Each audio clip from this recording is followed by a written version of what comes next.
Work is done when a force causes an object to move in the same direction that the force is applied. The equation for work is work equals force times distance. Power is how quickly work is done.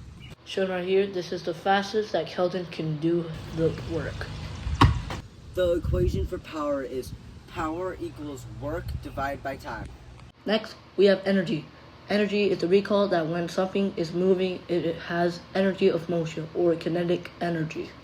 For example, the chair moves, you increase its kinetic energy.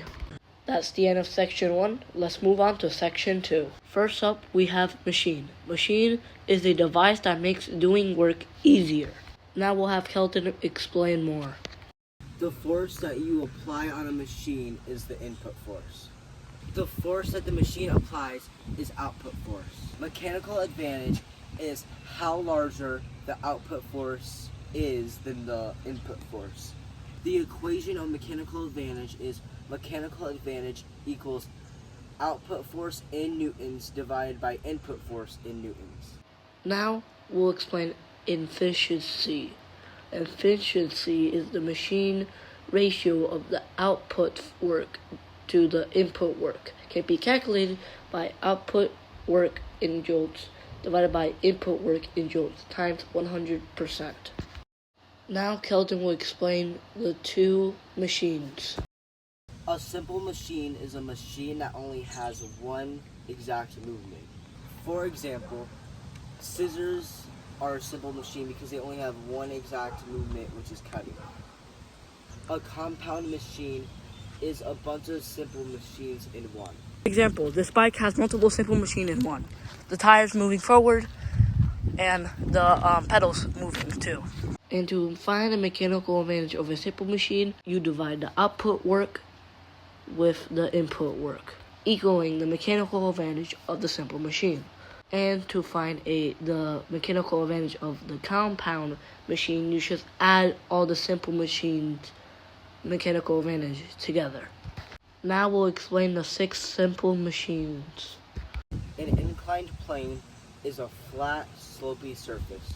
For example, this railing is an inclined plane because it is a flat, sloped surface. A wedge is an inclined plane that moves, and it can have 1 or 2 slopes. For example, this knife has one wedge, like right here. It has one wedge, because as said before, a wedge can have 1 or 2 slopes. Next up, we have screws. Screws in an inclined plane wrapped around a circular or post. For example of a screw, this water bottle has one. Right here.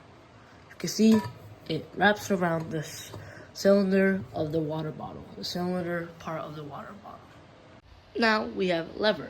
Lever is in any rigid rod or plank or pivots or rotations about a point.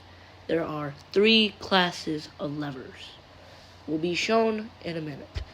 In a first-class lever, the fulcrum is between the input force and the output force. First-class lever, just as scissors and pliers, multiple force or directions dividing on where the fulcrum is placed.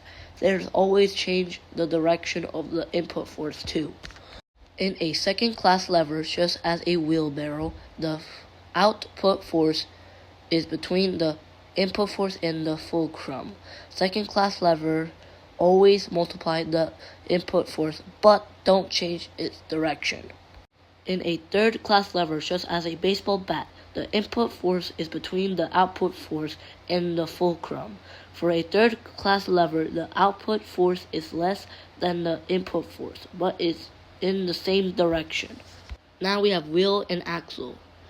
A wheel and axle consists of 2 circular objects or different sizes that are attached in just a way that they rotate together. As you can see in figure 14, the larger object is the wheel and the smaller object is the axle. The mechanical advantage of a wheel and an axle is usually greater than 1. It is found by dividing the radius of the wheel by the radius of the axle. For example, if the radius of a wheel is 12 centimeters and the radius of the axle is 4 centimeters. The mechanical advantage is 3. Last on our list, we have pulleys. Pulleys consist of a groove wheel with a rope or cable wrapped over it. There are 3 different types: fixed pulleys, movable pulleys, and system pulleys. I will explain them all in a minute. First, we have fixed pulleys. Fixed pulley does not change the force you express or the direction over which you express it. Instead, it changes the direction in which you express your force. The mechanical advantage of fixed pulley is 1. Next, we have movable pulleys. Movable pulleys allows you to express a smaller force to lift the object. The mechanical advantage is 2. Last, we have pulley system. Pulley system is a combination of fixed and movable pulleys. The mechanical advantage of a pulley system is equal to the number of sections of rope pulling up on the object. For the pulley system, the mechanical advantage is 3.